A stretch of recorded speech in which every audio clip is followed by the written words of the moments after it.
Sud Radio Invino, 12h30, 13h.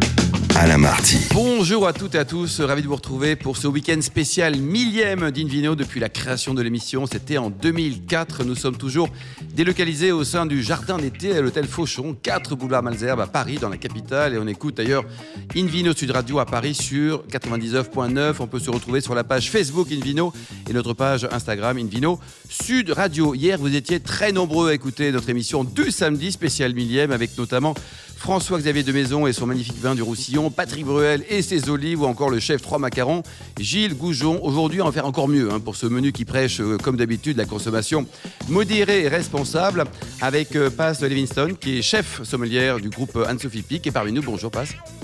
Didier Lacroix, qu'on va voir tout à l'heure, le président du Stade Toulousain et propriétaire également d'un domaine, le domaine Oliberti, donc il est vigneron également, ainsi que Nelson Montfort, qui nous fera partager beaucoup de choses, notre ami Nelson, et notamment ses souvenirs côté Bacchus ou gastronomie. À mes côtés, David Cobold, le cofondateur de l'Académie des vins et spiritueux. Bonjour David. Bonjour Alain. Bienvenue dans cette Bonjour à tout le monde. On est ensemble depuis 1000 émissions, David, c'est quand même beaucoup. C'est pénible. C'est pénible, ouais. Vous êtes toujours anglais au bout de 1000 émissions, ça commence à faire beaucoup quand même. J'ai fait un Brexit précoce, mais j'arrive pas. Et alors, votre pire souvenir en 1000 émissions ?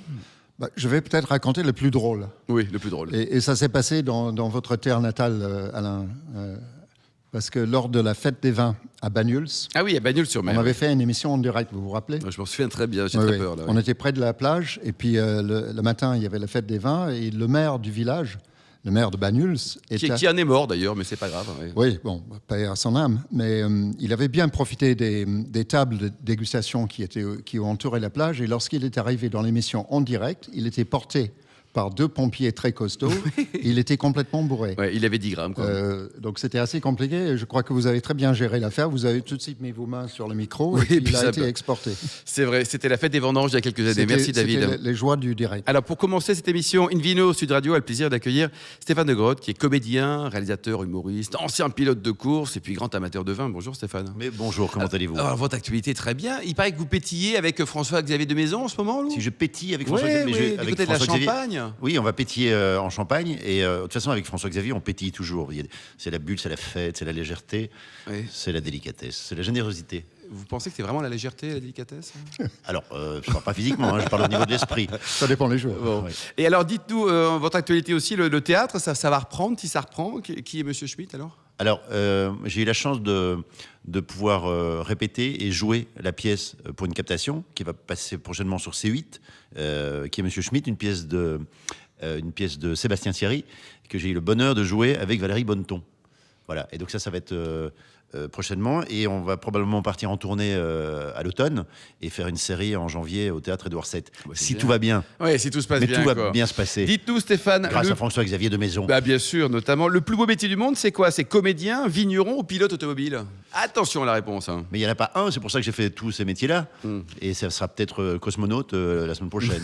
Alors racontez-nous. Le plus beau métier, c'est celui qui nous passionne, de toute façon. Ouais.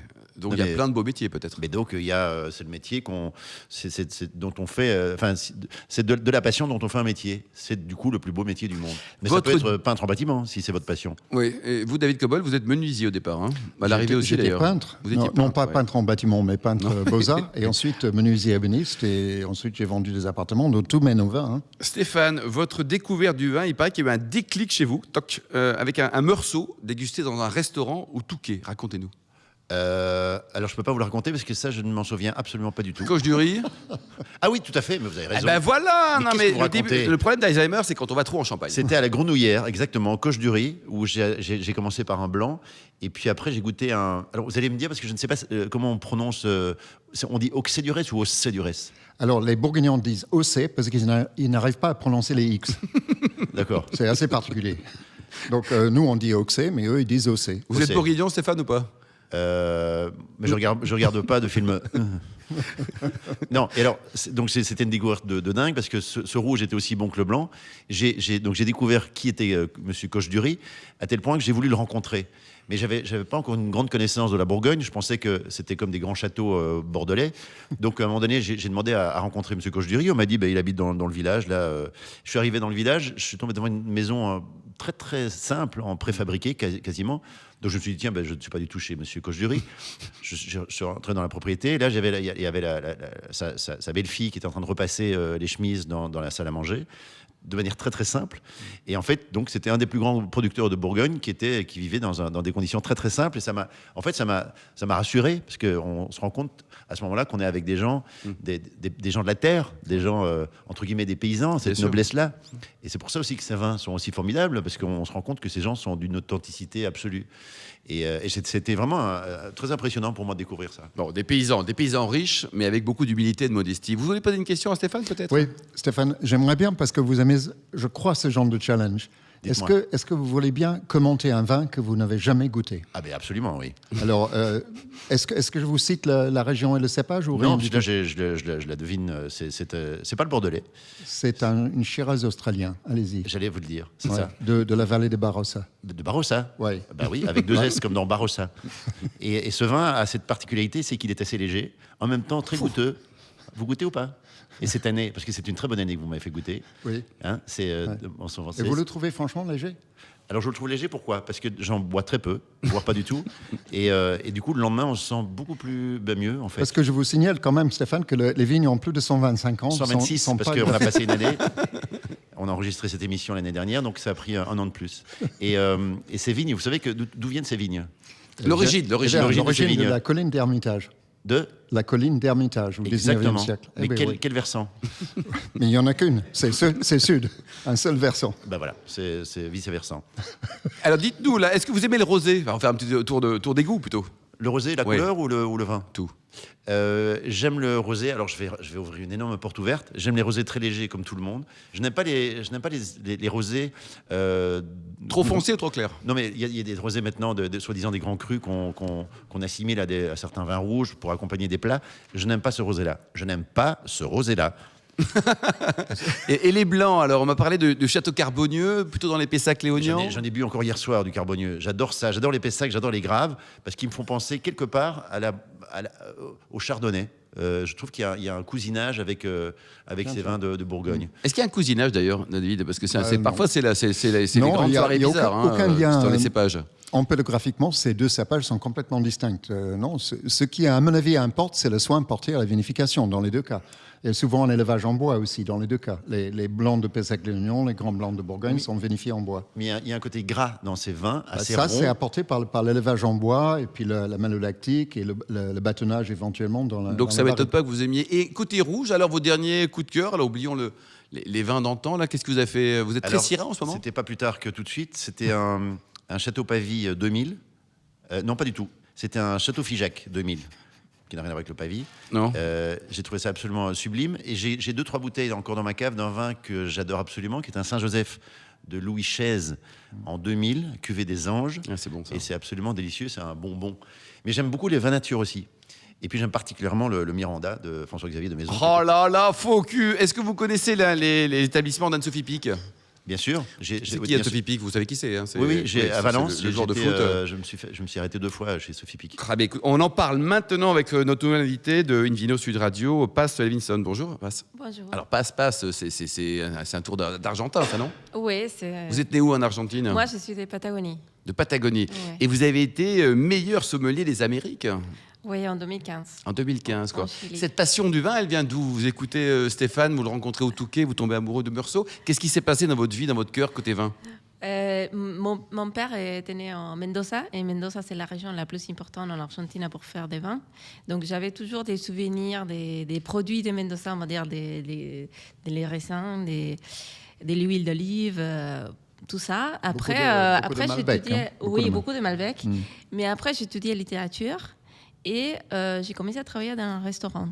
Donc, quand j'ai commencé à travailler dans un restaurant, j'ai rencontré des gens qui sont fabuleux, Oui. qui sont accompagnés dans ce chemin. Et j'ai dit, OK, j'essaye, je vais travailler un petit peu. Et votre français, là, qui est parfait, Paz, ça veut dire quoi, d'ailleurs, en espagnol, Paz? Paz, c'est la paix. La paix, c'est quand même C'est la extraordinaire paix, pour ouais. des gens zen comme nous, là. Alors, dites-nous, la sélection des vins chez Anne-Sophie Pic, qu'est-ce que vous avez?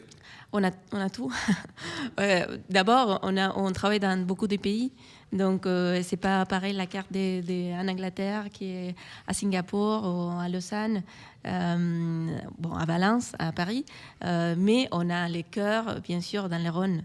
Donc, dans le Rhône, d'accord. Tous les cartes des vins sont des spécialistes de Rhône.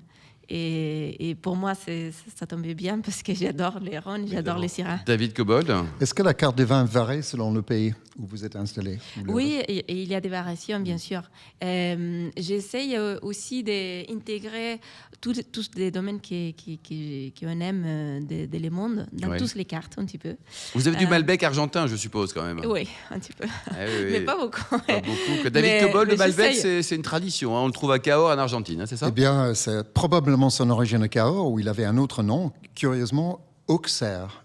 Auxerre, à la bourguignonne avec un X. Auxerrois, mais il ne vient pas du tout d'Auxerre, parce que le Malbec ne mûrirait pas. Mais il y a 2 fois plus de Malbec en Argentine qu'en France. Quoi. Non, combien de fois? 5 fois.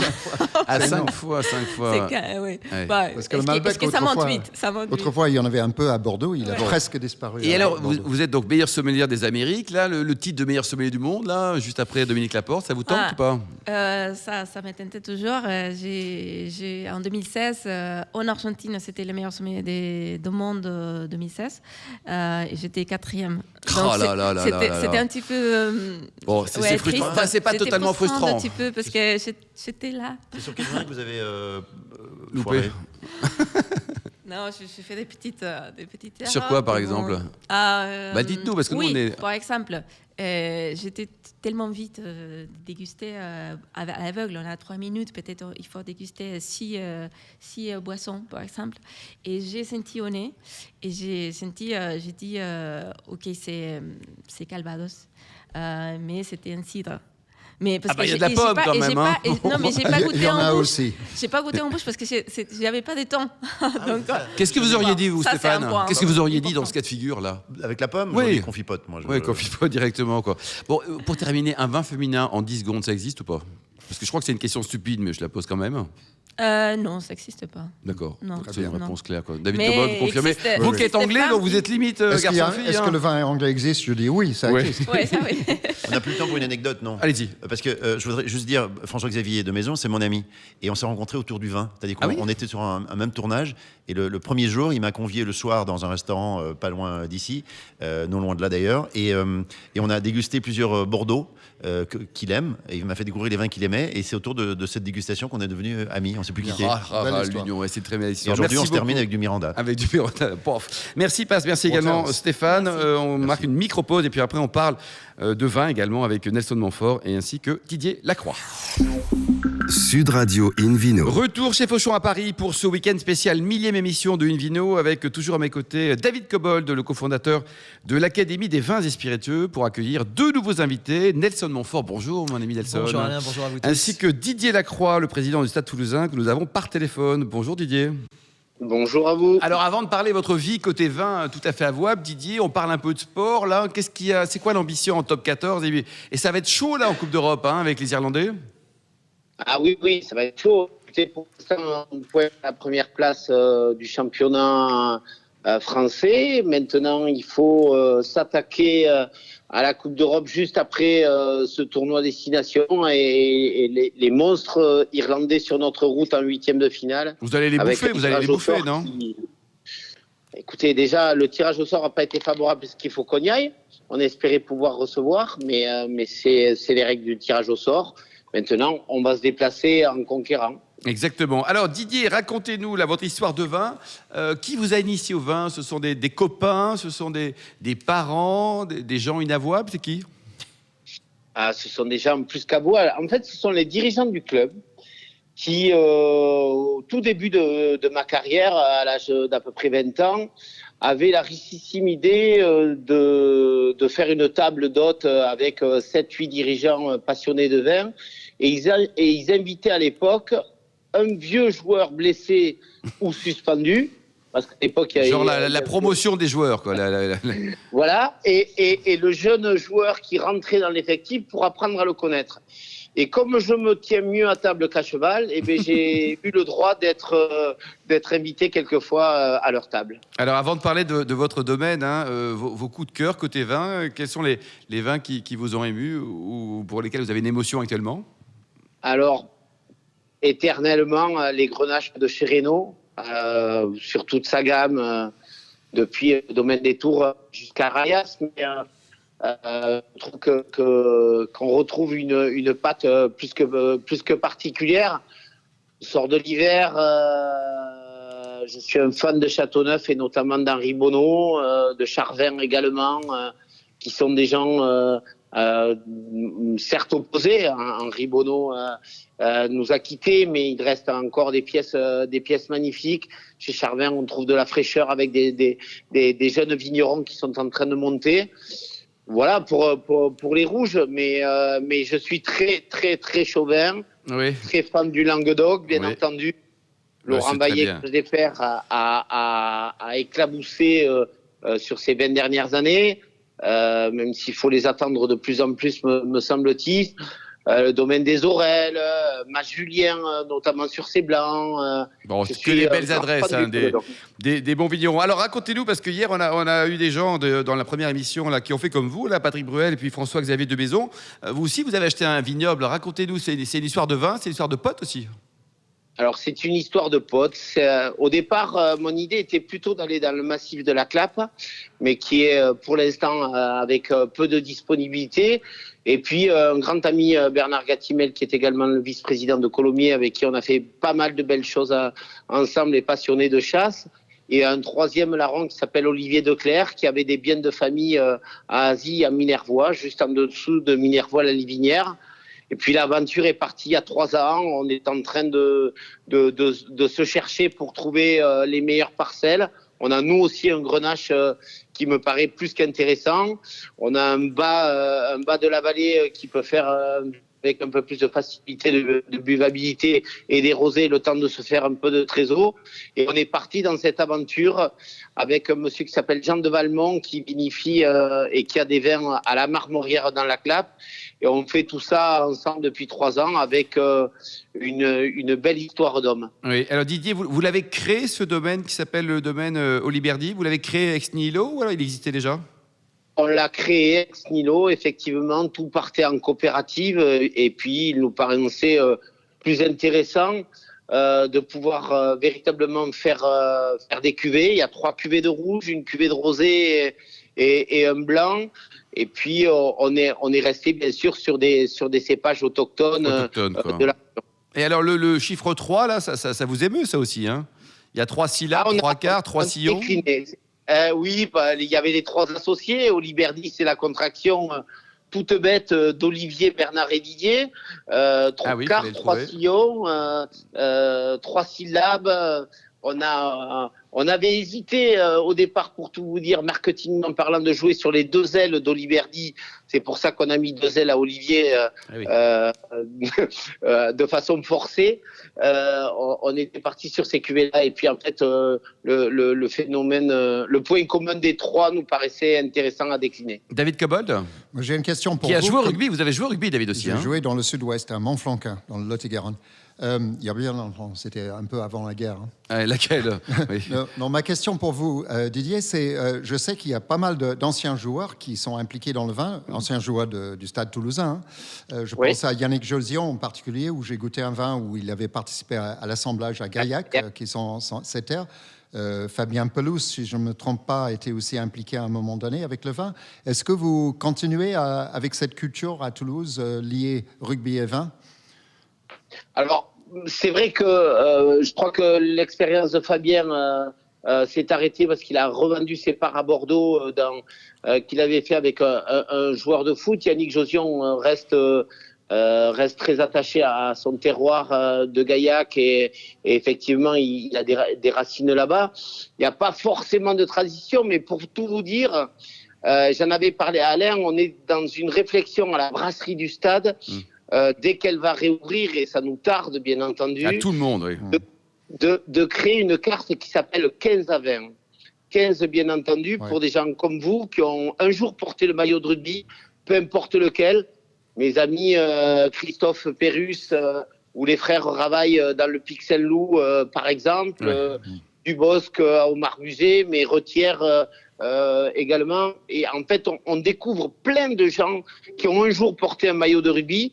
Et mon idée serait de pouvoir avoir une carte présente au Stade Toulousain avec des vins qui ont été faits ou qui appartiennent à quelqu'un qui a porté un maillot de rugby. Quoi. Ouais, très bonne idée. De pouvoir Belle idée. présenter il faut le faire, ça, Didier. C'est une très bonne idée. Merci beaucoup, en tout cas, Didier. Merci à vous longue vie à et ce domaine. félicitations pour ce que vous faites et bon anniversaire. Oui, merci beaucoup. Longue vie à ce domaine, Oliberdi. Également, bon courage pour cette fin de saison passionnante. Invino Sud Radio retrouve un accueil maintenant, en tout cas, Nelson de Montfort. Bonjour, Nelson. Bonjour Alain, bonjour Alors, à vous tous. vous, ça va patiner dans quelques jours, là, à Stockholm. Cette semaine, effectivement, dès après-demain, effectivement, ces championnats du monde de patinage qui n'ont pas eu lieu l'année dernière pour les raisons évoquées, vont avoir lieu à Stockholm. Et ce qu'il y a d'intéressant, en plus, avec ces championnats, ils sont absolument passionnants puisque ce sera la dernière très grande épreuve avant les Jeux Olympiques d'hiver de Pékin en février de l'année prochaine. Alors, pour le vin, côté vin, votre coup de cœur remonte à votre grand copain Henri III, qui a gagné Roland-Garros, comme vous le savez, en 1576. On parle du château de Beaulieu. Oui, bravo pour la date. Effectivement, bravo pour la date. J'ai suivi tous les matchs. En fait, deux vins dans l'un. Il y a Château-Beaulieu et Villa-Beaulieu. Ça se situe à Rognes, en Provence. Et effectivement, c'est un garçon, enfin un monsieur qui s'appelle Pierre Guénan et famille, qui dirige, qui ont tout construit de leurs mains il y a déjà presque 8 ou 9 ans. Au départ, ce n'était pas gagné d'avance. Le domaine est magnifique. Et je dois dire que ces vins sont extrêmement agréable à déguster. David a l'air de connaître. Des bons vins, évidemment. Oui, c'est vraiment, ça accompagne, mais vraiment délicieusement toute forme de repas. Vous parliez de rosé clair hier dans votre émission. Là, on en trouve vraiment des parfaits. Et puis que ce soit en rouge ou en blanc. Alors non seulement les vins sont excellents, mais en plus le domaine, c'est une maison d'hôtes qui avait reçu il y a 2 ans de cela le prix hôtel et villégiature pour l'une des plus belles maisons d'hôtes. C'est pas très loin d'Aix-en-Provence. Et d'ailleurs, très souvent, lors du festival d'art lyrique d'Aix-en-Provence, les artistes, et parmi certains des plus grands, descendent chez eux. Ouais. Alors dites-nous, Nelson, est-ce que les sportifs, on pense à certains comme Michael Yodra, Amélie Mauresmo par exemple, sont fans de vin? Il y en a beaucoup. Alors effectivement, Amélie Mauresmo est le nom qui me viendrait le plus vite à l'esprit, parce que non seulement elle est fan de vin, mais elle le fait extrêmement sérieusement. Et ce qui est intéressant, c'est que c'est une passion qui remonte à ses 16-17 ans, c'est-à-dire au moment où finalement elle commençait à jouer au tennis, et de quelle façon. Nous parlons quand même d'une vainqueur de tournoi de Wimbledon. Elle n'a jamais été très heureuse en France, Amélie, mais bon, ça elle a quand même gagné tant qu'elle n'a pas bu les vins tennis anglais, de Wimbledon. Oui, Wimbledon, c'est quand même au-dessus de Roland Garros. Oh, David Cobold, vous avez demandé la nationalité pour les savoir. Vous êtes français ou anglais, là? Ça se discute. Disons qu'en ancienneté, oui. Alors, pour les joueurs de tennis de gagner l'un et l'autre, je demanderai son avis à Raphaël Nadal qui a gagné les deux, et il pourra peut-être. Ils sont pas si nombreux que ça. C'est exact. Oui, non, c'est exact. Mais en général, donc le vin et le sport, alors pas sur le terrain bien évidemment, mais comme vous le dites souvent dans votre émission, avec modération, ça se marie extrêmement bien. J'ai constaté d'ailleurs, il y a 2 formes de passion pour les sportifs en général et pour les joueurs de tennis en particulier. C'est le vin, donc déjà cité, et l'art contemporain. C'est assez curieux, parce que pour commencer à devenir connaisseur, spécialiste en art contemporain, je veux dire, on n'arrive pas comme ça, voilà. Et effectivement, des personnes dont nous parlons, notamment Amélie, s'intéressent également beaucoup à l'art contemporain. Jean-Paul Lotte, que vous connaissez, s'intéresse énormément à l'art contemporain. Je ne sais pas s'il y a une corrélation, mais en tout cas, c'est une double passion, et j'en ai été le témoin plus d'une fois. Et côté gastronomie, des souvenirs d'étapes dans des restaurants, des déjeuners ou des dîners qui vous ont marqué dans votre jolie carrière, Nelson? Écoutez, je ne dis pas ça parce que c'est l'un de vos invités pour cet anniversaire, mais enfin, disons que effectivement, avec Olivier Ginon qui dirige GL Events, auquel on pense pas mal en ce moment parce que la situation sanitaire fait que l'événementiel a été singulièrement perturbé. Nous nous sommes rendus donc à l'auberge du Vieux Puy à Fonjoncouze. Et on recevait hier Gilles Goujon. C'était juste avant que Gilles ne reçoive le prix TripAdvisor du meilleur restaurant au monde, puisque c'est cela, sa modestie dut-elle en souffrir, mais j'en garde un très bon souvenir parce qu'il nous avait fait en plus dîner dans sa cuisine, enfin, truc très simple entre amis, quoi. Voilà, exactement. Et je suis vraiment très heureux de sa progression. Encore une fois, je ne le dis pas parce qu'il est là, c'est vraiment une progression que je salue. Si vous me demandez un coup de cœur récent, je vais pas. Il y en a bien d'autres, évidemment, mais celui-là, oui. Merci beaucoup Nelson, merci également à Didier Lacroix, Stéphane de Groot, Paz Levinson, David Cobold et aux millions d'amateurs de vin qui nous écoutent chaque week-end. Vous serez avec nous pour la 2000e, David, ou pas ? Je l'espère, je l'espère, et cette fois-ci je serai français. Oui, un clin d'œil à Angéline qui a préparé cette émission, ainsi qu'à Sébastien pour la partie technique. Fin de ce week-end spécial, un millième d'Invino Sud Radio. Pour en savoir plus, rendez-vous sur le site sudradio.fr, invinoradio.tv, la page de Facebook Invino, le compte Instagram Invino Sud Radio. On se retrouve samedi prochain à 12h30 pour une nouvelle émission. Nous serons délocalisés à Paris, chez le caviste Nicolas, fondé en 1822. D'ici là, excellent déjeuner. Restez fidèles à Sud Radio, encouragez tous les vignerons français et surtout respectez la plus grande des modérations. Demain, 12h30, 13h, Alain Marty, dans Invino Sud Radio.